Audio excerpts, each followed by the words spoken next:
Welcome, men, friends. It is High Value Man Saturday check-in. I'm calling this number one because you know, coming up with reasons, coming up with topics, bits of content all the time. Sometimes the thing to do is just check in. I can't see anything because the sun's shining in my eyes, but thank the Lord the sun is shining. Saturday morning, the middle of summer. You wouldn't think that was a miracle, but in the UK, it definitely is. I can't tell you how long I've got because my daughter's doing something and she didn't really know how long it's going to take. So any minute I could get a text message. But it's been a busy week, lots happening. Been making a meditation for men that don't meditate program, which has been quite a lot of fun. I've meditated for about 20 years, 2000, and I worked it out when I was doing the the intro. 2002 was kind of the first time I ever did or experienced meditation. It was in South Clapham South in London at some kind of Buddhist yoga center. And at the end of, clearly I wasn't much of an expert at yoga, right? But at the end of what have I got here? Show what? I don't want to see that. Exit that. There we go. At the end of the yoga, of course, they do the yoga nidra, which is like basically laying down, relaxing. Turns out, obviously, that's the type of meditation. So it was only about some sort of 4 years later that someone swapped their iPod content with me, and in their tunes that came over was a guided meditation, and so I started to enjoy that, and mainly because it just helped me get off to sleep. I don't really suffer from sleeping, but it was just a nice way to drift off to sleep. Again, didn't really put it down to anything I knew or about the benefits of meditating. Anyway, here we are now, 2024. That's some sort of 22 years later. Meditation, whether it's a 10-minute one to just energize and pick myself up in the middle of a day, or if it's some kind of 45, 60-minute meditation to really let the subconscious part of my brain just chill out, literally go away, do some like a computer defragging, yeah.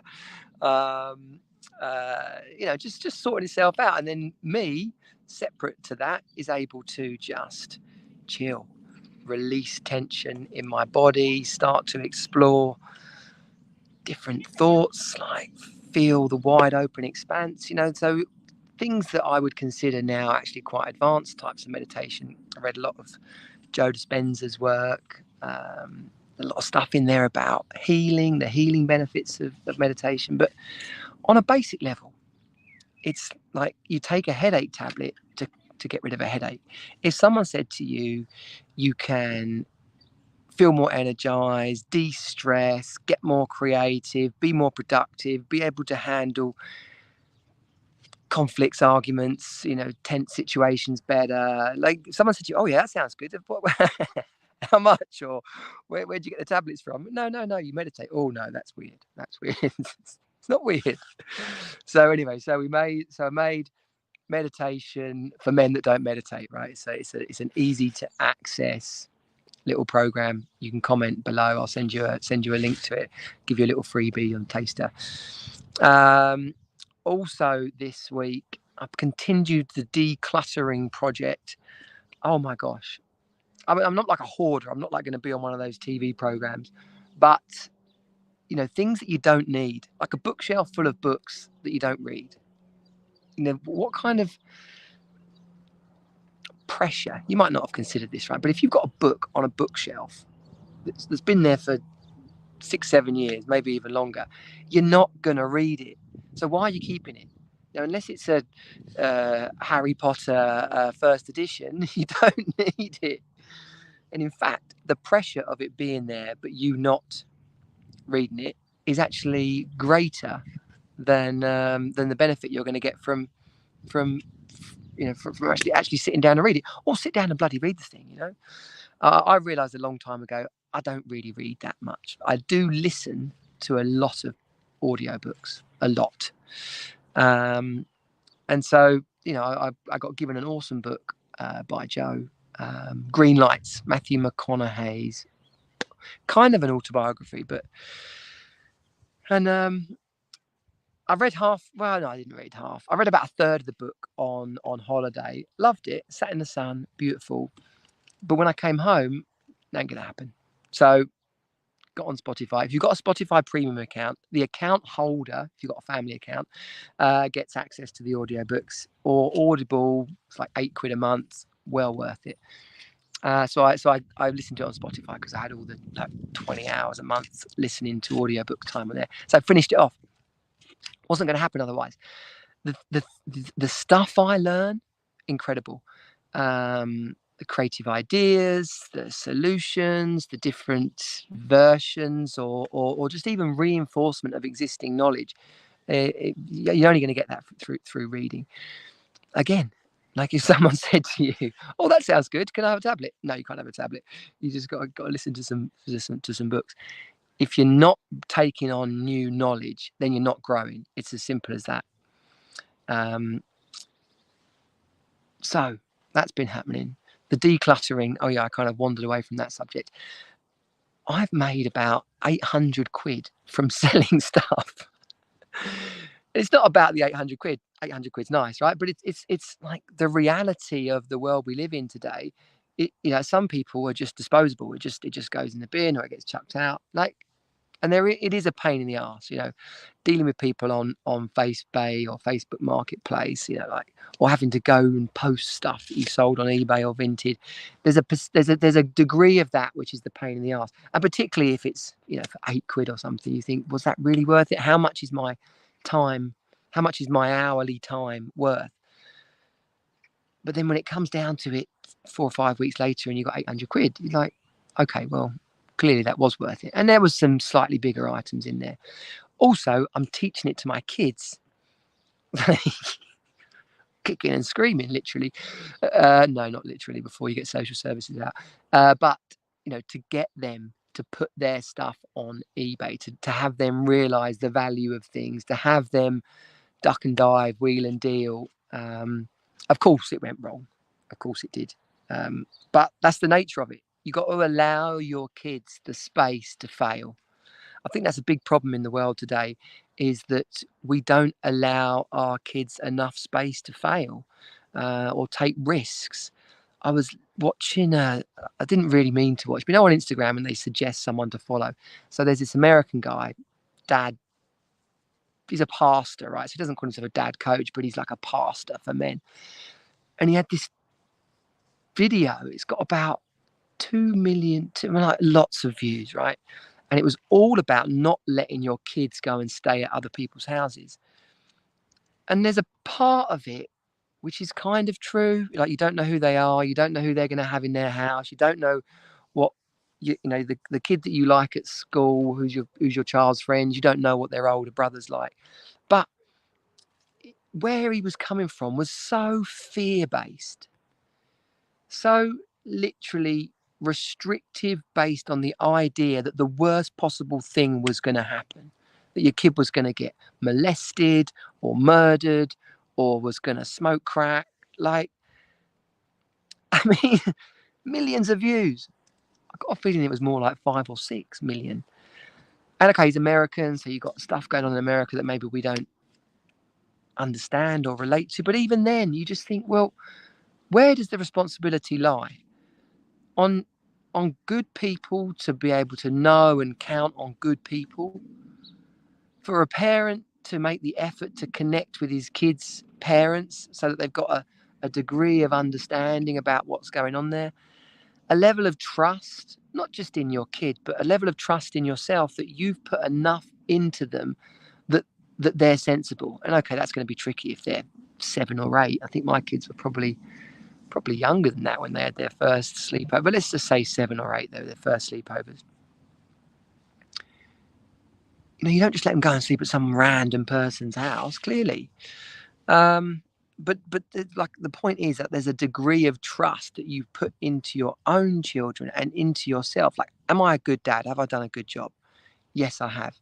Okay, now kids, have I given you the space to grow, to expand, to experience things, to have the wherewithal to to first of all trust that things are going to be okay, and then maybe like obviously challenging situations are on a sliding scale, degrees of severity, but at the extreme where something horrific is going to go wrong, what are the numbers? I don't know. I've got no idea. I've not looked it up, but you know, I'd like to think that the numbers are really low, and that the chances that something's going to go wrong, although it does exist, if you've put everything in place already, then that number becomes so small that it now becomes you got just as much chance of getting hit by a bus crossing the road. So it's amazing what you find when you wander around online, especially if you're focused on topics, and then obviously the algorithm kicks in and starts giving you more of what you've been looking at, which sometimes good, sometimes bad. But in the realms of being the best dad you can possibly be, everything we've just spoken about is leading in your life, is managing in your life. And too often I see men, they're busy doing the stuff they need to do, whether that's work, whether that's, I mean, generally it's work, right? That's the thing that men get caught up in so much. And then they turn around and the rest of the life, which they thought was in control and handled, is starting to slip through their fingers. Their relationship with their wife and kids isn't quite what they want it to be. They're not seeing their friends as much as they want. And whether it's decluttering, whether it's putting time into your kids, whether it's making the effort to get to know their friends, I can't even remember where I started to this session today, but like all the areas where you want your life to work out requires you to step up and be the man, not just that you want to be. This is like a double-sided coin. The man you're meant to be will allow you to be the man you want to be, and the man you want to be will make you the man you're meant to be. No one's going to do it for you. So this guy, I'll just finish with this. This guy was sharing on a question in a group today, and he was talking about the challenges he's facing in his marriage. And the woman, he started the post off by saying the woman drinks 4 to 5 bottles of wine a week. Okay, not ideal. Then he went on to talk about the struggles in their relationship, whereby he doesn't like going out with her because she likes to go dancing and he doesn't like dancing. And he thinks that when she goes out, she gets too pissed. But he does from time to time, although he said, I don't like getting drunk that often. He did say, I do go out from time to time with my mates and get drunk. But I don't do that very often because I don't have many mates. So everyone was in there. Oh, and then just to wrap the post off, the reason why he was making it was that she'd gone away for the weekend and she'd messaged him kind of saying, where are you? What are you doing? Don't go out. Do go out. Don't do this. Right. So he was like, why is she telling me what to do? So everyone was like, that's out of order. She's drinking too much. Like a lot of stuff about her, really. Now, she may or may not be a good wife. She may or may not drink too much. But what all these people commenting had seemed to fail to mention was that it started by her saying, I want you to come out with me and come out dancing. And he's like, he said in the post, I don't like dancing. It feels uncomfortable. But she'd asked him, will you come out with me? So clearly she wants to build the relationship there, right? Then he says no, or maybe he goes out, but kind of purposely doesn't have a good time or resents being out because she's dancing, doesn't like dancing, all that other stuff. So either he comes out and has a shit time, or he simply refuses to go out. Then goes out and does what she deems that she asked him to do, i.e. goes out with his mates and gets pissed. So now she feels rejected either when he's there or not when he's or he goes out and does stuff on his own. So naturally she's going to be anxious about where is he, what's he doing, what's going on in our relationship. I also asserted that at 4 to 5 bottles of wine a week, she's probably relatively unfit. That amount of booze is probably messing with her anxiety levels as well as body confidence. So their relationship's in a complete shit show. But if he's not seeing many mates, if he doesn't go out much, if he doesn't feel comfortable dancing, who like a lot of people don't rather, by the way, but you know, dancing for a bit is a lot bloody easier than getting divorced. My point in my response was that I don't think you're showing up as the man in your relationship. You know, are you talking to her? Are you supporting her? Like, what's it like for you? But then also, maybe you should book a night out, get some gig tickets, go and have a drink, go and have a dance, and show her that you've listened and heard to what she'd asked. And then basically working on yourself. Because if you're not seeing friends, if you're not fit and strong, if you're not reading, feeding into your own knowledge, then as a person, you're going down and down and down. Your energy levels, your physique, your confidence, your knowledge. So basically, you're a bit shit. So their relationship is screwed unless they declare a breakdown, like they declare that current chapter as over. They go and build, I call it the relationship reset. You define, build a new relationship on fresh terms. Only then can she start to feel like she's got a man in her life and the relationship can start to rebuild. And plus, if she doesn't respond and he puts in that work and starts to build his life up, maybe in 8 or so weeks, she'll realize he was serious about it and actually come back into the conversation. Or maybe he'll realize that she's totally checked out and the relationship is over. In which case, rather than wait until you're both broken and destroyed and angry and resentful and get divorced in a horrible shit show, you might actually draw the relationship to a sensible close. You want that, I want this. Let's just celebrate what we've had and go our separate ways. That is high value. That is a man who's leading in his life, who's setting an example to the people around him, who's got the masculine energy that his partner would love and desire. And he's enjoying his life because that's what it's all about. And too many men around us don't have that level of satisfaction, of joy and performance across the board. If you've got it in one area but not in the other three, I call it the fire code. If you've got it in one area but not the other three, then that's not winning. You want to be thriving in yourself, in your work and money, in your relationships, and in the amount of fun and energy and peace you're having in your life. That is literally living the life you deserve. I'm going to go and enjoy the sun. I'm going to pick up my daughter, and I hope this has been of value to you. If you've got any questions, drop them in the comments. If you are a man who wants more of this, i.e. to live the high value lifestyle, then get yourself over to johnnyjensen.com/group or search up the High Value Man Project on Facebook, and you can come and be part of the free community. Loads coming up, not just the meditation course, loads coming up in terms of events and opportunities for you to level up. Get on board.